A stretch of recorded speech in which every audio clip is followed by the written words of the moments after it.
প্রিয় শিক্ষার্থী সবাইকে স্বাগত জানাচ্ছি অনুপম টিউটোরিয়াল চ্যানেলের পক্ষ থেকে আরেকটা নতুন ভিডিওতে।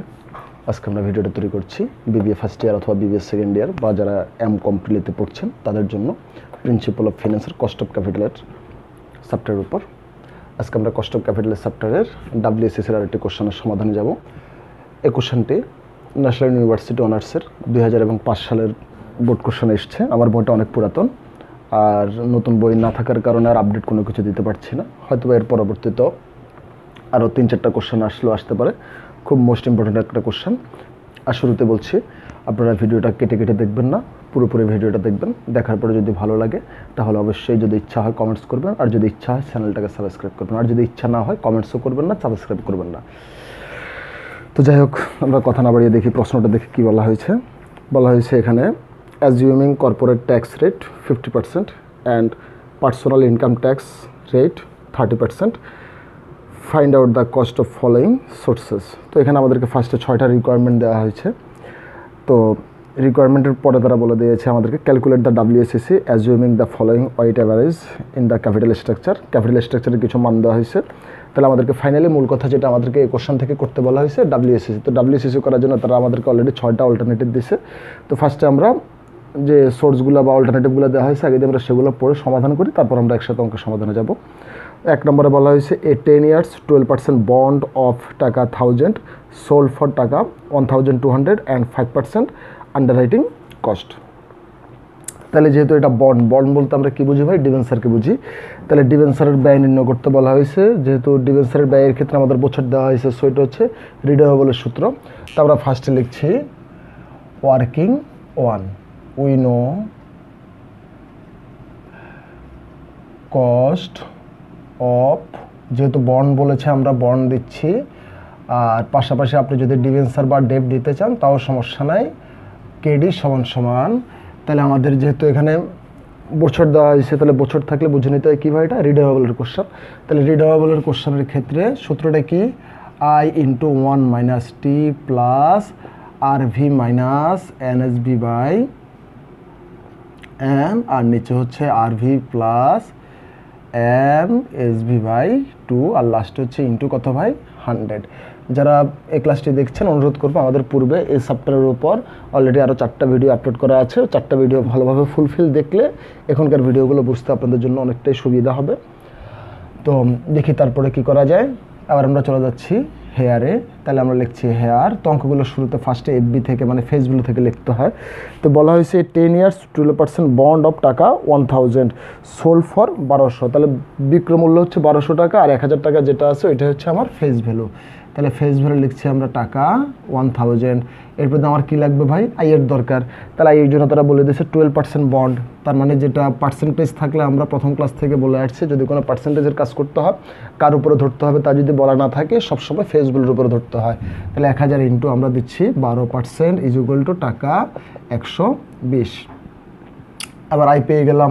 এখন আসি টি এর কথা আসি। তো আমাদের স্টার্টিং যখন প্রশ্নের হেডলাইনটা পড়েছিলাম ওইখানে বলা হয়েছে 2টা ট্যাক্স আছে, একটা হচ্ছে কর্পোরেট ট্যাক্স, একটা হচ্ছে পার্সোনাল ট্যাক্স। আমরা পূর্বের ক্লাসগুলোতে বলে আসছি 2টা ট্যাক্সের মধ্যে কর্পোরেটটা ইউজ হবে ডিবেঞ্চার বা বন্ডের বেলায়, আর পার্সোনাল ট্যাক্স যেটা সেটা হবে রিটেন আর্নিংয়ের ক্ষেত্রে। যেহেতু এখানে আমাদেরকে পার্সোনাল ট্যাক্স দেওয়া হয়েছে, তাহলে বুঝে নিতে হবে যে আমাদের প্রশ্নের ভিতরে কোথাও না কোথাও রিটেন আর্নিংয়ের কস্ট বের করে নিতে হবে। তো আমরা ট্যাক্সের ক্ষেত্রে কর্পোরেটটা ইউজ করছি। এটা হচ্ছে আমার কাছে 50%, তার মানে 0.50। আর এরপর আবার কী লাগবে? এখন আরবি লাগবে, NSB লাগবে। তো NSBর পূর্বে আমাদেরকে করতে হবে এসবি না করলে কখনো NSB করা যাবে না। তাহলে এসবি আছে কত? আমাদেরকে বলে দিয়েছে টাকা 1200। তাহলে টাকা দিচ্ছি আমরা 1200। এখানে আমরা চলে যাচ্ছি NSBর সূত্র কি ভাই? SB মাইনাস এফসি মানে হচ্ছে ফ্লোরিডেশন কস্ট। তাহলে এসবি আছে কত আমাদের কাছে? 1200 টাকা মাইনাস এফসি মানে ফ্লোরিডেশন কস্ট। তো এখানে তারা সরাসরি ফ্লোরিডেশন কস্ট বলে না, তারা বলছে আন্ডাররাইটিং কস্ট, তার মানে হচ্ছে বিবিধ খরচ বা উত্তরণ ব্যয়। তার আন্ডাররাইটিং কস্ট কত আছে ভাই? 5%। কার উপরে ধরতে হবে বলা নাই, সেহেতু এটা আমরা ফেস ভ্যালুর উপরে ধরবো। তাহলে 1000 ইন্টু আমরা ধরে দিচ্ছি 5%। তাহলে 1200 মাইনাস 1000-এর 5% হচ্ছে 50 = 1150 হচ্ছে NSBর মান। তাহলে NSB পেয়ে গেলাম। এখন দরকার আমার আরভি। এবার চলে যাচ্ছি আমরা আরভি। তো আরভির সূত্র কি ভাই? FV plus premium minus discount. তাহলে FV হচ্ছে কত আমাদের কাছে ভাই? 1000। লিখছি আমরা 1000 প্লাস আবার আমাদের প্রশ্নের কোথাও প্রিমিয়ামের কথা বলা নাই, সো এটাও 0, আর ডিসকাউন্টের কথা বলা নাই, সো এটাও 0। তাহলে আরভি আমরা লিখিয়ে দিচ্ছি টাকা 1000। আর এন লাগবে, এনের কথা বলা হয়েছে আমাদেরকে স্টার্টিংয়ে 10 ইয়ার্স, তাহলে আমরা এন দিচ্ছি আমরা 10 ইয়ার্স। আবার আমরা সরাসরি মানগুলো বসাই দিই। আইয়ের মান কত পেলাম আমরা ভাই 120, লিখে দিচ্ছি আমরা 120। আর 1 - t হচ্ছে কত ভাই 50%, তাহলে আমরা দিচ্ছি 0.50 প্লাস আরভি পেলাম কত আমরা ভাই মাত্র 1000, লিখে দিচ্ছি আমরা 1000 মাইনাস এনএসবি পেলাম কত ভাই আমরা 1150, লিখে দিচ্ছি 1150। আর এন এর মান হচ্ছে 10, আর এখানে আবার 1000 প্লাস 1150/2, আর সর্বশেষে হচ্ছে ইন্টু কত ভাই 100। তাইলে আমরা পরবর্তী লাইনে যাই। 120-এর 120 গুণের গুণ চিহ্ন দিলাম, 1 থেকে 0.50 গেলে থাকছে 0.50, প্লাসের প্লাস দিলাম, আর 1000 থেকে 1150 গেলে থাকে -150, নিচে 10, আর 1000 আর 1150 যোগ করলে 2150 বাই কত ভাই 2, ইন্টু দিচ্ছি আমরা 100। পরেরটা লাইনে যাচ্ছি। 120 আর 0.50 গুণ করলে আমরা পাবো 60, আর প্লাসের প্লাস 150কে 10 দিয়ে ভাগ করলে আমরা পাবো 15, আর মাইনাস যেহেতু আছে -15 দিলাম। আর নিচে হচ্ছে 2150কে যদি আমরা 2 দিয়ে ভাগ করি তাহলে আমরা পাচ্ছি 1075, লিখে দিচ্ছি আমরা 1075 ইকুয়াল টু ইন্টু 100-এর 100। তাহলে আমরা পরের লাইনে যাচ্ছি। 60-এর 60 প্লাসে মাইনাসে -15-এর 15, আর নিচে হচ্ছে কত ভাই 1075 ইন্টু কত ভাই 100। তাহলে 60 থেকে 15 গেলে থাকছে আমাদের কাছে 45, নিচে হচ্ছে 1075 ইন্টু দিচ্ছি আমরা 100। তাহলে 45কে 1075 দ্বারা ভাগ করে 100 দিয়ে আমরা গুণ করব। তাহলে 45 ভাগ 1075 গুণ দিচ্ছি আমরা 100, তাহলে আমরা এখানে পাচ্ছি 4.186। তার মানে আমরা যেহেতু দুই সংখ্যা নেব লিখতে পারি 4.19%। তাহলে আমাদের তারা যে সোর্সগুলো দিয়েছে, সোর্সের মধ্যে আমরা অলরেডি 1 নম্বর সোর্সকে আমরা ওয়ার্কিং 1 দিয়ে সমাধান করলাম। এবার আমরা চলে যাব সোর্স নাম্বার 2তে, ওয়ার্কিং 2তে চলে যাচ্ছি। তো আমরা ফার্স্টে ওয়ার্কিং 1-এর মানটা কত পেয়েছি সেগুলোকে আমরা এক জায়গাতে নোট করে রাখি আমাদের অঙ্ক করার সুবিধার্থে, তাহলে আমাদের পরবর্তীতে আর কোনো জটিলতা হবে না। ফার্স্টে আমরা ওয়ার্কিং 1-এর মান পেয়েছি কত আমরা ভাই 4.19%। যেহেতু এখানে অলরেডি 6টা সোর্স, আমার এক বোর্ডে তো ভাই 6টা করা যাবে না, সেজন্য আমাদেরকে দুটা করে করার পর আবার মুছে ফেলতে হবে, তখন মনে না থাকতে পারে, সেজন্য আমরা এক জায়গায় লিখে রাখলাম 4.19%। এবার আমরা চলে যাচ্ছি সোর্স নাম্বার 2তে। বলা হয়েছে 15% ডিভেঞ্চার অফ টাকা 3000 পার ভ্যালু সোল্ড ফর টাকা 2800। তাহলে ডিভেঞ্চারের কস্ট বের করতে বলা হয়েছে। যেহেতু আমাদেরকে এখানে কোথাও কোনো বছর দেওয়া নাই, তাহলে বুঝতে হবে এটা রিডেমেবল না, এটা অবশ্যই ইরিডেমেবলের। আর যেহেতু আমাদেরকে প্রশ্নে ট্যাক্স আছে, তার মানে কস্ট অফ ডিভেঞ্চার আফটার ট্যাক্সের কোশ্চেন। তাহলে আমরা শুরুতে লিখছি সূত্রটা, উই নো কস্ট অফ ডেফট, ব্র্যাকেটে লিখছি আমরা কেডি ইজ ইকুয়াল টু, সূত্রটা কী ভাই আই ইন্টু 1 - t/NSV ইন্টু দিচ্ছি আমরা সরাসরি 100। আবার চলে যাচ্ছে আমরা হেয়ারে। তাহলে হেয়ারে কী দরকার ভাই, আগে স্টার্টিংয়ে আমরা এফবি থেকে শুরু করব। তাহলে এফবি আছে কত বলেছে debenture of 3000 par value sold for টাকা 2800। তাহলে সোল্ড ভ্যালু 2800 আর ফেস ভ্যালু হচ্ছে 3000, লিখে দিচ্ছি আমরা টাকা 3000। এবার আমরা দরকার আই এর দরকার, তাহলে আই সমান পার্সেন্টেজটা ধরবো ফেস ভ্যালুর উপরে। তাহলে 3000 ইন্টু বলা হয়েছে 15% ডিভেঞ্চার, তার মানে আমরা এখানে লিখতে পারি 15%। তাহলে 3000-এর 15% পাচ্ছি আমরা কত 3×45 450। আবার দরকার কি ভাই আমার টি এর দরকার, তাহলে টিটা তো আমার আগেরটাই যেটা স্টার্টিং হেডলাইনে দেওয়া হয়েছে কর্পোরেট ট্যাক্স 50%, এটার কোনো পরিবর্তন নাই, লিখে দিলাম 50%। 0 পয়েন্ট আমরা দিতে পারি কত ভাই সমান দিতে পারি আমরা 0.50। এবার দরকার কি ভাই এনএসবি করতে গেলে আগে আমার সেলস ভ্যালু লাগবে, তাহলে সেলস ভ্যালু তাহলে সরাসরি বলে দিয়েছে আমাদেরকে ভাই 2800। এখানে দরকার আমার এনএসবি, সূত্র কি ভাই সেলস ভ্যালু মাইনাস এফসি। তাহলে সেলস ভ্যালু হচ্ছে আমার কাছে 2800, আর এফসি বলতে ফ্লোটেশন কস্ট, আগের সোর্স 1-এ ছিল আমাদের আন্ডার রাইটিং কস্ট, সেজন্য আমরা লিখতে পারছি 5% ধরে করছিলাম। বাট এই কোশ্চেনে আমাদের কোনো মানে ফ্লোটেশন কস্টের কোনো হেডলাইন দেওয়া নাই, সো ফ্লোটেশন কস্ট এক্ষেত্রে হবে 0, এই যে টু টাকা দিচ্ছি আমরা 2800। আবার আমরা সরাসরি মানগুলো বসাচ্ছি।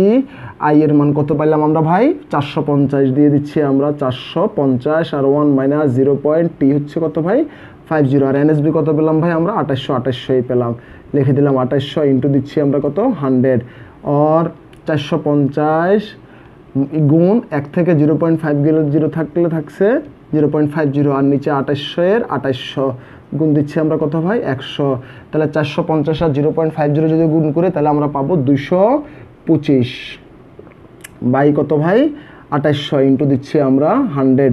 আবার 225কে 2800 দ্বারা ভাগ করে তারপর আমরা 100 দিয়ে গুণ করব। তাহলে আমরা ক্যালকুলেশনে যাচ্ছি 225 ভাগ 2800 গুণ দিচ্ছি আমরা 100, তাহলে আমরা পাচ্ছি 8.035, তাহলে আমরা লিখতে পারি 8.04%, 8.04%। তাহলে এটা হচ্ছে ওয়ার্কিং 2 এর মান পাচ্ছি কত আমরা ভাই 8.04% দিলাম। এগুলো আমাদের দুইটা সোর্সের কাজ শেষ। এবার আমরা চলে যাব সোর্স নাম্বার 3-তে। তো যারা ভিডিওটা দেখছেন অনুরোধ করবো ভাই ভিডিওটা পুরোপুরি দেখবেন, না দেখলে ভাই কিছুই বুঝতে পারবেন না। আর এই কোশ্চেনটা মোস্ট ইম্পর্টেন্ট, ন্যাশনাল ইউনিভার্সিটিতে যারা পড়ছেন বা যারা ঢাকার 7 কলেজের মধ্যে পড়ছেন, মোস্ট ইম্পর্টেন্ট একটা কোশ্চেন, কস্ট অফ ক্যাপিটালের মধ্যে প্রায়বারে কোশ্চেনটা আসে। আর পুরোপুরি দেখলে খুব ইজি হয়তো বুঝতে পারবেন, আর এরপরে বাড়িতে আপনারা একবার একটু প্র্যাকটিস করলেই জাস্ট অঙ্কটা ইজিলি পারবেন। তো আমরা পরবর্তীতে চলে যাচ্ছি সোর্স নাম্বার 3। বলা হয়েছে 13% পারপিচুয়াল প্রিফার্ড স্টক অফ টাকা 100 পার ভ্যালু সোল্ড ফর টাকা 120 উইথ এ ফ্লোটেশন কস্ট 5%। তাহলে এখানে পারপিচুয়াল ডেপ্ট সম্পর্কে বলা হয়েছে। তাহলে পারপিচুয়াল ডেপ্টের মধ্যে আমাদের দুই ক্যাটাগরির অঙ্ক, একটা হচ্ছে রিডিউমেবল, একটা হচ্ছে ইরিডিউমেবল। বছর থাকলে রিডিউমেবল, বছর না থাকলে ইরিডিউমেবল। যেহেতু আমাদের এখানে বছরের কিছুই বলা নাই, তাহলে ইরিডিউমেবলের সূত্র। তাহলে আবার আমরা চলে যাব ওয়ার্কিং নাম্বার 3-তে। ফার্স্ট লিখছি আমরা we know cost of preference share দিচ্ছি, সংক্ষেপে লিখছি আমরা, আর এটাকে সংক্ষেপে বলা হয় KP is equal to DP by P0 minus F, লাস্টে দিচ্ছি ইন্টু কত ভাই 100। তাহলে আবার চলে যাচ্ছে আমরা হেয়ার। তো হেয়ারের মধ্যে স্টার্টিং আমাদেরকে এফবি থেকে শুরু করতে হবে। তাহলে এফবি আছে কত ভাই এখানে 100 পার ভ্যালু সোল্ড ফর টাকা 120, তাহলে 120 টাকা হচ্ছে সেলস ভ্যালু, আর 100 টাকা হচ্ছে আমার ফেস ভ্যালু। তাহলে টাকা লিখছি আমরা 100। এবার এখানে ডিপি বলতে আমার ডিভেঞ্চারে যে ক্ষেত্রে আমরা আই লিখতাম, প্রিফারেন্স শেয়ারের ক্ষেত্রে আর আই লেখা হয় না, এখানে লিখতে হয় ডিপি। তাহলে ডিপিটা কত ভাই এখানে বলা হয়েছে 13%। তাহলে কার উপরে ফেস ভ্যালুর উপরে, তাহলে 100 গুণ আমরা দিচ্ছি 13%, ইজ ইকুয়াল টু টাকা কত পাচ্ছি আমরা 100 টাকা 13%, 13 টাকা হয়। এবার চলে যাচ্ছি ডিপির পরে আমার কি দরকার ভাই ফি0 বলতে আমরা ডিভেঞ্চারে যেটাকে আমরা লিখতাম সেলস ভ্যালু, এখন প্রিফারেন্স শেয়ারের বেলায় এসে সেটা হয়ে যায়, নামটা পরিবর্তন হয়ে যায় P0 মানে প্রাইস অফ মার্কেট শেয়ার। তাহলে সেলস ভ্যালু আছে কত আমাদের কাছে 120, তাহলে লিখে দিচ্ছি আমরা টাকা 120। আর আমার কার দরকার এফের দরকার, তাহলে এফের কথা বলা হয়েছে কত ভাই উইথ এ ফ্লোটেশন কস্ট 5%। তাহলে 5% কার উপরে ধরবো ভাই, যেহেতু কোনো কিছু বলা নাই সেহেতু ফেস ভ্যালুর উপরে ধরবো। তাহলে 100 গুণ দিচ্ছি আমরা কত ভাই 5%, ইজ ইকুয়াল টু টাকা কত হচ্ছে আমাদের কাছে 5। এর সরাসরি মানগুলো বসিয়ে দিচ্ছি। ডিপি পেলাম কত ভাই 13, P0 কত আছে আমাদের কাছে 120, দিলাম 120 মাইনাস এফের পরিমাণ কত আছে ভাই 5 টাকা, ইন্টু দিচ্ছি আমরা 100। তাহলে 13/120 থেকে যদি আমরা 5 বিয়োগ দিই তাহলে পাচ্ছি কত 115, ইন্টু দিচ্ছি কত ভাই 100। তাহলে এবার আমাদের ক্যালকুলেশনের কাজ 13 ডিভাইডেড বাই 115 ইন্টু দিচ্ছি 100, তাহলে এখানে পাচ্ছি 11.304। তাহলে আমরা এখানে লিখতে পারি 11.30%। তাহলে আমরা অলরেডি ওয়ার্কিং 3-তে পেলাম কত 11.30, তাহলে আমরা এখানে লিখছি ওয়ার্কিং 3 11.30%। অলরেডি 3টা সোর্সের কাজ আমাদের করা শেষ। এবার আমরা চলে যাচ্ছি 4 নাম্বার সোর্সে। তো 4 নাম্বার সোর্সে বলা হয়েছে কি 14% প্রিফার্ড স্টক অফ টাকা 100 par value to be redeemed after 5 years sold for টাকা 120 অ্যান্ড ফ্লোটেশন কস্ট অফ টাকা 7 পার শেয়ার। এই কোশ্চেনটা আমাদের প্রিফার্ড স্টকের উপরে দেওয়া হয়েছে, মানে প্রিফারেন্স শেয়ারের উপরে দেওয়া হয়েছে। তবে যেহেতু এখানে বছর দেওয়া হয়েছে তাহলে সো এটা আর ইরিডিউমেবল না, এটা হচ্ছে রিডিউমেবল ক্যাটাগরির কোশ্চেন। তাহলে আবার চলে যাচ্ছে আমরা ওয়ার্কিং 4-এ। তাহলে লিখছি শুরুতে সূত্র we know cost of P share বা পি স্টক দিলেও চলবে আপনাদের, দিচ্ছি আমরা KP is equal to DP plus same সূত্র আগেরটাই RV minus NSV by N, আর নিচে হচ্ছে RV plus NSV by 2 into দিচ্ছি আমরা কত ভাই 100। তাহলে শুরুতে আমাদের কিসের কাজ ভাই, হেয়ারের কাজ। তাহলে আমরা শুরুতে যাচ্ছি হেয়ারে। তাহলে হেয়ারের ক্ষেত্রে স্টার্টিংয়ে লিখতে হয় আমাকে এফবি থেকে। এফবি কত আছে আমাদের কাছে ভাই, বলা হয়েছে টাকা 100 par share to be redeemed 5 years, sold দিছে 120, তার মানে ফেস ভ্যালু 100 টাকা। তাহলে আমরা লিখছি টাকা 100। এরপর আর লিখবো কি ভাই আমরা ডিপি। ডিপি বলতে যেটা ডিভেন্সারের ক্ষেত্রে ইন্টারেস্ট মানে আই বের করতাম, এখানে বের করবো আমরা ডিপি। তাহলে কত পার্সেন্ট আছে শুরুতে 14%। তাহলে লিখে দিচ্ছি আমরা 100 গুণ 14% ইজ ইকুয়াল টু টাকা কত পাচ্ছি ভাই 14। তাহলে ডিপি এর কাজ শেষ। এবার লাগবে আমার আরভি লাগবে, এনএসবি লাগবে, এন লাগবে। তাহলে আমরা ফার্স্টে এসবি থেকে শুরু করি। এসবি ইজ ইকুয়াল টু টাকা কত, আপনি এখানে এসবিও লিখতে পারেন, P0 লিখতে পারেন। এখন কথা হইতে পারে ভাই আপনি তাহলে প্রিফারেন্স শেয়ারের ক্ষেত্রে প্রথম সূত্রবেলা দিলেন P0, এখানে কেন P0 না দিয়ে এসবি লিখতেছিলেন শুরুতে? তাহলে আমরা দেখি ভাই সূত্রটা কিন্তু আমাদের এনএসবি, যদি আমাদেরকে বলা হইতো এন P0 তাহলে আমরা সরাসরি P0 থেকে লিখতে পারতাম, কিন্তু সূত্রটা যেহেতু বানানো হয়েছে এনএসবি তাহলে আমরা সেজন্য আমরা P0 না লিখে আমরা এসবি লিখলাম, কেননা P0 আর এসবি দুইটাই এক। এখন আমার অঙ্ক করার সুবিধার্থে আমরা এসবি দিয়ে শুরু করলাম, এই হচ্ছে মূল কথা। তবে P0 না দেওয়াটাই বেটার। প্রিফারেন্স শেয়ারের যদি রিডেমেবলের অঙ্ক হয় P0 দিবেন না দয়া করে। তাহলে টাকা কত ভাই 120। আবার লাগছে আমার এনএসবি, সূত্র কি ভাই এসবি মাইনাস এফসি। তাহলে এসবি কত পেলাম ভাই 120 পেলাম, আর এফসির জন্য তারা সরাসরি বলে দিছে ফ্লোটেশন কস্ট অফ টাকা 7 পার শেয়ার। তাহলে এখানে পেলাম 7 টাকা, তাহলে এখানে পাচ্ছি ইন টোটাল 113 টাকা। তো আমাদের এনএসবি পর্যন্ত বের করে ফেললাম। এবার আমাদের দরকার কি ভাই আরভি। তা আমাদের আরভির সূত্র আগেরটাই FV plus premium minus discount, সংক্ষেপে লিখে দিলাম ইজ ইকুয়াল টু এফবি কত আছে আমাদের কাছে ভাই 100 টাকা। তো আমরা আরভির জন্য কোনো প্রিমিয়ামও পাই নাই, ডিসকাউন্টও পাই নাই, সো 0।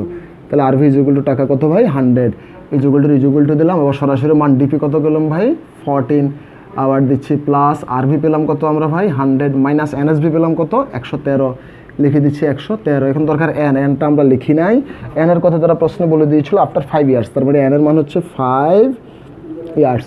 তাহলে আমরা এখানে লিখতে পারি 5 ইন্টু দিচ্ছি আমরা 100, আর এখানে হচ্ছে 100 plus 113 by 2 is equal to 14 এর কত ভাই 14 প্লাসের প্লাস 100 থেকে 13 গেলে থাকতেছে মাইনাস 13 বাই কত 5 ইন্টু দিচ্ছি আমরা 100, আর এখানে 100 আর 113 যোগ করলে কত হয় ভাই 213, নিচে হচ্ছে কত 2 ইজ ইকুয়াল টু দিলাম 14 এর 14 রাখলাম, প্লাসের প্লাস দিলাম। এখন মাইনাস 13কে 5 দিয়ে আমরা ভাগ করি, মাইনাস 13 ভাগ 5, তাহলে আমরা পাচ্ছি মাইনাস 2.6, লিখছি আমরা মাইনাস 2.6, আর 213কে 2 দিয়ে ভাগ করি ভাগ 2, এখানে পাচ্ছি 106.5 ইন্টু কত ভাই 100।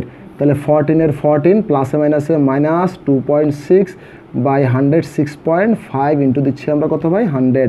এখন 14 থেকে 2.6 বাদ দিচ্ছি আমরা, 14 মাইনাস 2.6 থাকছে আমাদের 11.4, আর নিচে কত ভাই 106.5 ইন্টু কত 100 ইজ ইকুয়াল টু দিলাম 11.4কে নিচের সংখ্যা দিয়ে ভাগ করছি আমরা, 11.4 ডিভাইডেড বাই 106.5 ইন্টু দিচ্ছি আমরা 100, তাহলে এখানে পাচ্ছি 10.704। তাহলে আমরা লিখতে পারি 10.70%।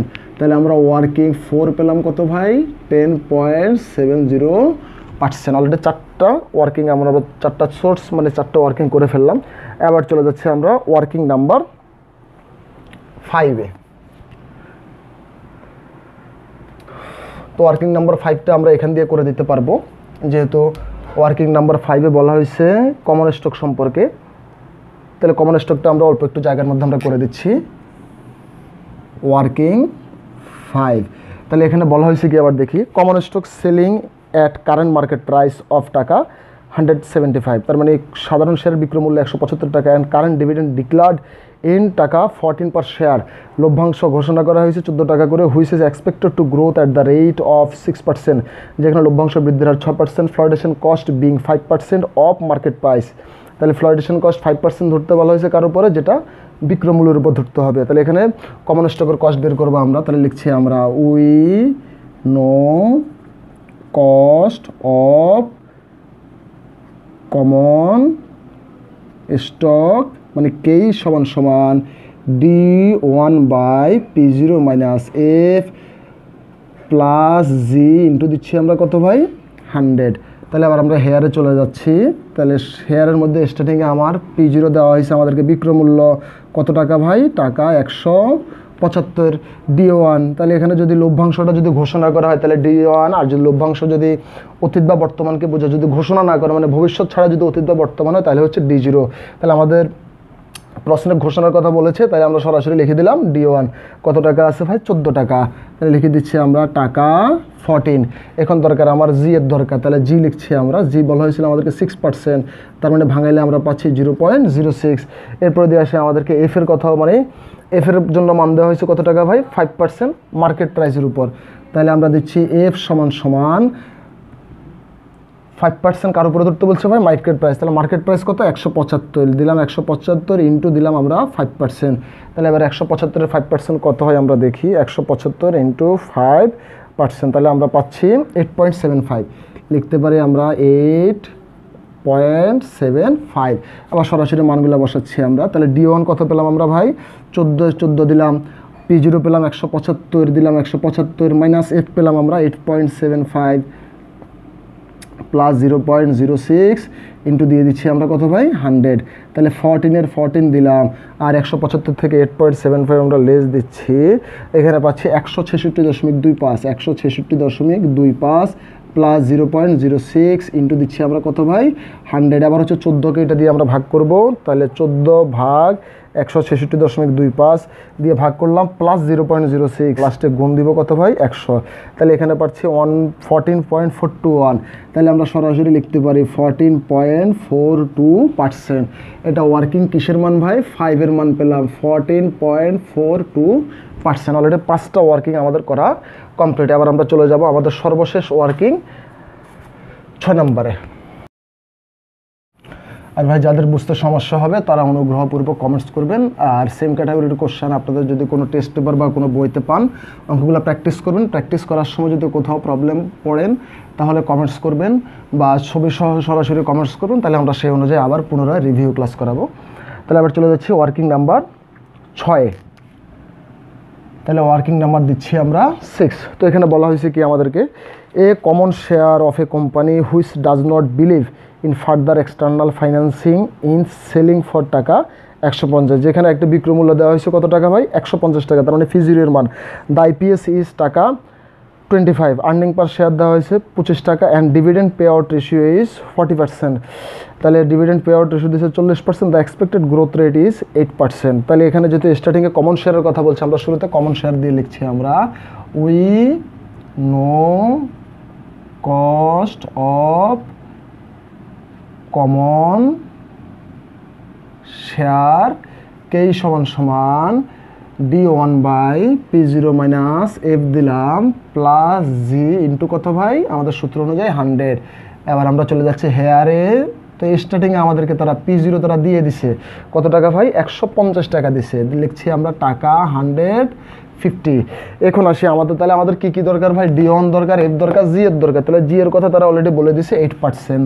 তাহলে জি ইজ ইকুয়াল টু 8%, আমরা লিখতেছি 0 কত ভাই 0। এখন আমার দরকার কি ভাই D1 এর দরকার, এফ এর দরকার। কিন্তু এখানে তারা D1 বলতে আমরা কি বুঝি ভাই, যদি লভ্যাংশ ঘোষণার কথা বলা থাকে, যেমন আমরা পূর্বের আইটেমটাতে ওয়ার্কিং 5 আমরা দেখেছিলাম লভ্যাংশের ক্ষেত্রে তারা ডিক্লার্ড বলছিল, তখন আমরা সরাসরি লিখেছিলাম D1। কিন্তু এখানে তারা লভ্যাংশ বলতে ডিক্লার্ড মানে লভ্যাংশ রিলেটেড কোনো কিছুই বলে নাই, তারা শুধু বলছে কি ভাই ইপিএস দিছে 25 টাকা আর ডিভিডেন্ড পে আউট রেশিও দিছে 40%। তো আমরা একটা নোট মনে রাখবো ভাই, কোনো প্রশ্নে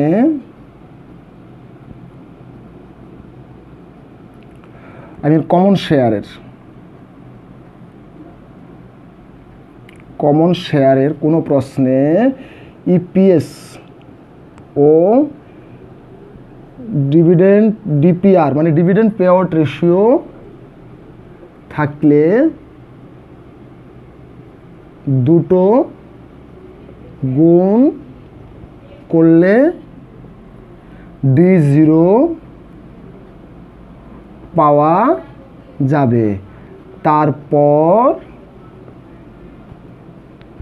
আবার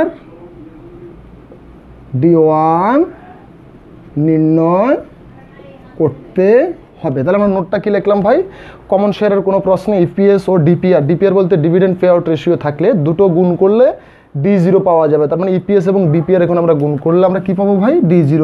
তাহলে লিখতেছি আমরা ইপিএস ইন্টু ডিপিআর। তাহলে ইপিএস পেলাম কত আমাদের 25 টাকা, লিখে দিলাম আমরা 25 ইন্টু ডিপিআর দিচ্ছে, ডিভিডেন্ড পে আউট রেশিও দিচ্ছে কত ভাই 40%। তাহলে আমরা এখানে লিখছি 40%। তাহলে 25-এর 40% কত হয় এবার আমরা দেখি, 25 ইন্টু 40%।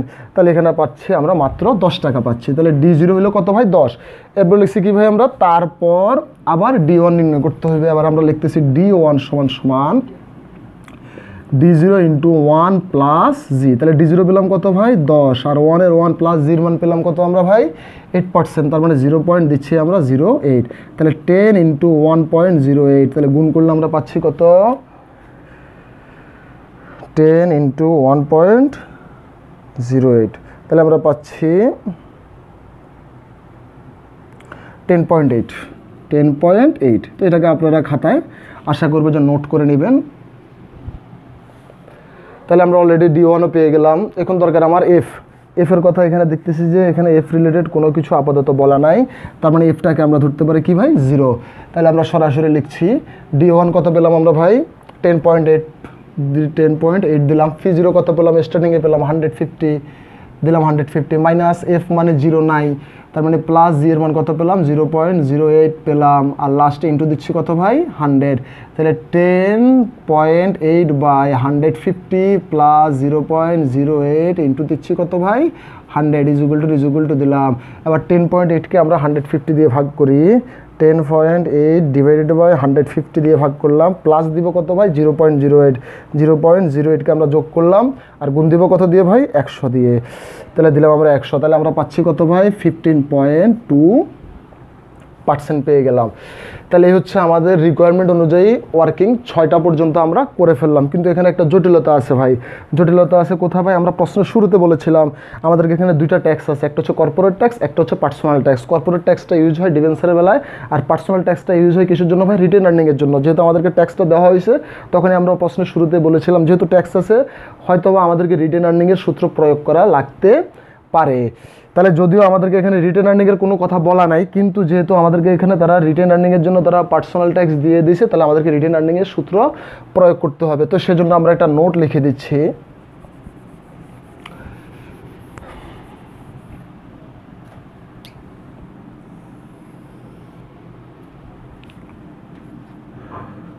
কমন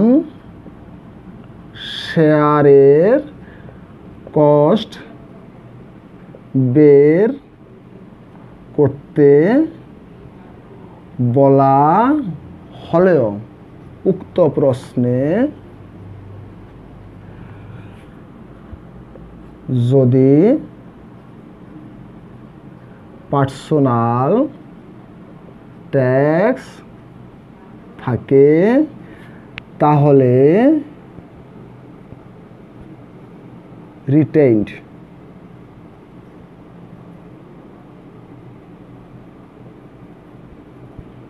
কস্ট করতে হবে। এখন প্রশ্ন বলতে পারেন ভাই কমন শেয়ারের তো দুইটা আইটেম ছিল, একটা হচ্ছে ওয়ার্কিং 5 আর একটা হচ্ছে ওয়ার্কিং 6। তাহলে আপনি 6-এর বেলায় আইসা এই নিয়ম করতেছেন, 5-এর বেলায় কেন বলেন নাই? এখন ভাই যে মানটা দিছে মনে রাখবেন, এটা একটু হালকা, এগুলো একটু মুখস্থ রাখার বিষয়।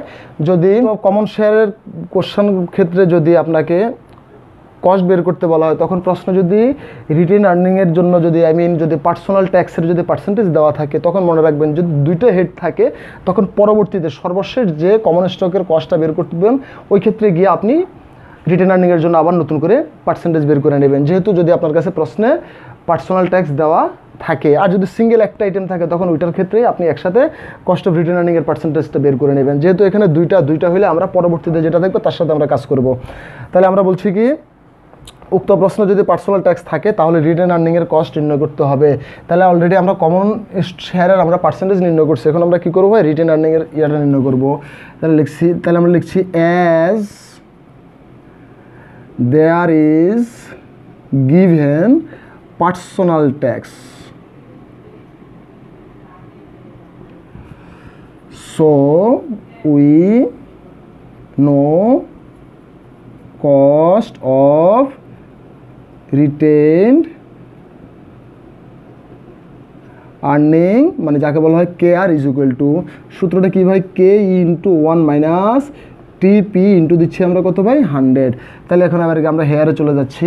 তাহলে কে ই কত পাইছি আমরা ভাই 15.2%, 15.2% ইজ ইকুয়াল টু 0.152, আর দরকার টিপি। তাহলে টিপি বলতে পার্সোনাল ট্যাক্স কত ছিল আমাদের ভাই স্টার্টিংয়ে 30%, তাহলে লিখে দিচ্ছি আমরা 30% ইজ ইকুয়াল টু 0. কত পাচ্ছি আমরা 30। তাহলে আমরা লিখছি এখন 0.152 আর 1 মাইনাস 0.30 ইন্টু কত ভাই 100। তাহলে 0.152 দিলাম ইন্টু দিলাম 0.70 ইন্টু দিলাম কত ভাই 100 দিলাম। আবার হচ্ছে আমার ক্যালকুলেশনের কাজ। তাহলে 0.152 ইন্টু 0.70 ইন্টু কত ভাই 100, তাহলে আমরা পাচ্ছি 10.64%, 10.64%।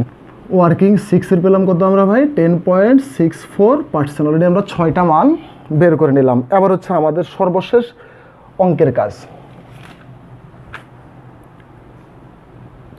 তো অঙ্কের কাজটাকে আমরা এই পাশে দিয়ে করিয়ে দিচ্ছি, আর বাড়তি অন্য কোনো মুছে আর ঝামেলায় যাচ্ছি না। তো আবার আমরা শুরুতে লিখছি ক্যালকুলেশন, WACC। তো এই ক্ষেত্রে আমরা যেহেতু আমাদের প্রশ্নে কী ছিল, আমাদের স্টার্টিংয়ের প্রশ্নে কিছু পার্সেন্টেজ ছিল নিচে ওয়েটেড এজ রিলেটেড, তো সেহেতু একটা ঘর দেওয়া হয়েছে। এরপরে দিয়ে আমরা এখান থেকে আবার কিছু পার্সেন্টেজের মান পেলাম, তাহলে 2টা ঘর পেলাম। আর হচ্ছে আমাদের কিছু নির্দিষ্ট হেড আছে, হেড তাহলে 3টা ঘর, 3টা ঘরের শেষে আবার আমাদের WACC যেহেতু ক্যালকুলেশন করবো সর্বশেষ আরেকটা ঘর। ইন টোটাল আমাদেরকে ঘর দিতে হবে 4টা।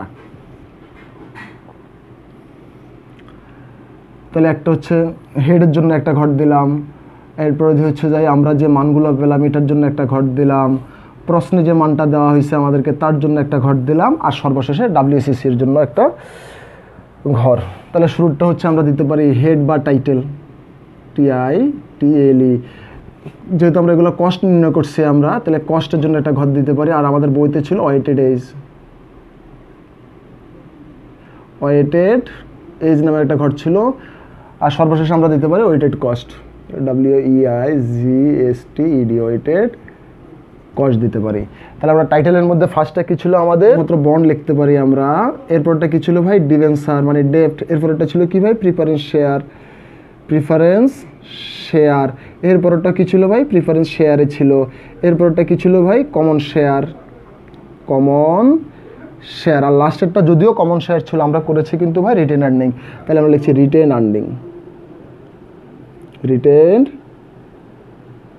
আর্নিং। তাহলে আমাদের বন্ডের কস্ট মানে ওয়ার্কিং বন্ডের কস্ট কত ছিল ভাই 4.19। তাহলে পার্সেন্টেজটাকে ভেঙে আমরা দশমিকে নিয়ে আসবো। তাহলে আমরা 4.19%কে আমরা লিখতে পারি 0.0419। এবার আমরা পার্সেন্টেজ একটা ইউজ করতে পারি। তারপর একটা হচ্ছে 8.04, তাহলে আমরা এখানে লিখতে পারি 0.0804%। পরেরটা কত 11.30, তাহলে লিখতে পারি 0.1130%। আবার হচ্ছে 10.70, তাহলে লিখতে পারি 0.1070%। পরেরটা হচ্ছে ওয়ার্কিং 5-এ 14.42%, তাহলে লিখতে পারি আমরা 0.1442%। পরেরটা হচ্ছে 10.64, লিখতে পারি আমরা 0.1064%। এবার হচ্ছে ওয়েটেড এজ বলতে আমাদের প্রশ্নে যে ডাটাগুলো দেওয়া ছিল, তো প্রশ্নের মধ্যে ফার্স্টেরটা ছিল 15%, তাহলে আমরা এখানে লিখতে পারি 0.15%। পরেরটা হচ্ছে কত আমাদের ভাই 20%, তাহলে এখানে লিখতে পারি আমরা 0.20%। পরেরটা হচ্ছে আমাদের 30%, লিখতে পারি আমরা 0.30%। পরেরটা হচ্ছে আমাদের কাছে 15%, লিখতে পারি আমরা 0.15%। পরেরটা হচ্ছে 15%, এরপরেরটা আবার 5%, এখানে লিখছে 0.15% আর 0.05%। এখন আসি ওয়েটেড কস্ট আমরা কীভাবে বের করবো ভাই, 2টা মান শুধু গুণ করে দিলে হয়ে যায় ভাই। সাপোজ এই ঘরটাকে 1 ধরলাম, এটাকে 2 ধরলাম, এটাকে 3 ধরলাম, এটাকে যদি 4 ধরি তাহলে 4-এর সলিউশন কি 2 × 3, তাহলে 2 ইন্টু আমরা বসাইতে পারি কি ভাই 3। যেমন প্রথমটাতে কত আছে আমাদের কাছে 0.0419, তাহলে 0.0419% দেওয়া যাবে না, ইন্টু দিতে পারি আমরা 0.15, তাহলে আমরা এখানে পাচ্ছি 0.006285, লিখতে পারি আমরা 0.006285। তাহলে প্রথমটার মান পেলাম। এভাবে আমরা সিরিয়ালে যা আছে সবগুলোকে আমরা একই স্টাইলে আমরা গুণ করব।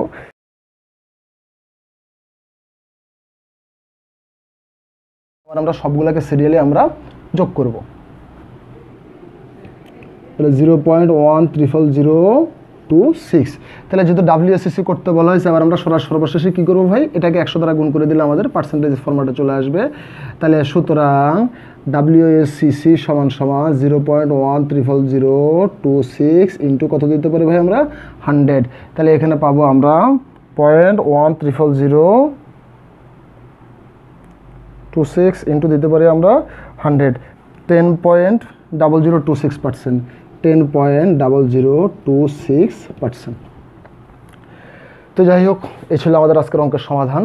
তো ভিডিওটা কেমন লেগেছে যারা পুরোপুরি দেখেছেন, যদি সময় থাকে বা যদি ইচ্ছা হয় অবশ্যই কমেন্টস করবেন, আর যদি ভালো লাগে চ্যানেলটাকে সাবস্ক্রাইব করবেন এবং বন্ধুদের কাছে শেয়ার করবেন। তো দেখা হবে পরবর্তী আবার নতুন কোনো ভিডিওতে। ততক্ষণ পর্যন্ত সবাই ভালো থাকবেন, সুস্থ থাকবেন, অনুপম টিউটোরিয়ালের পাশেই থাকবেন। ধন্যবাদ সবাইকে।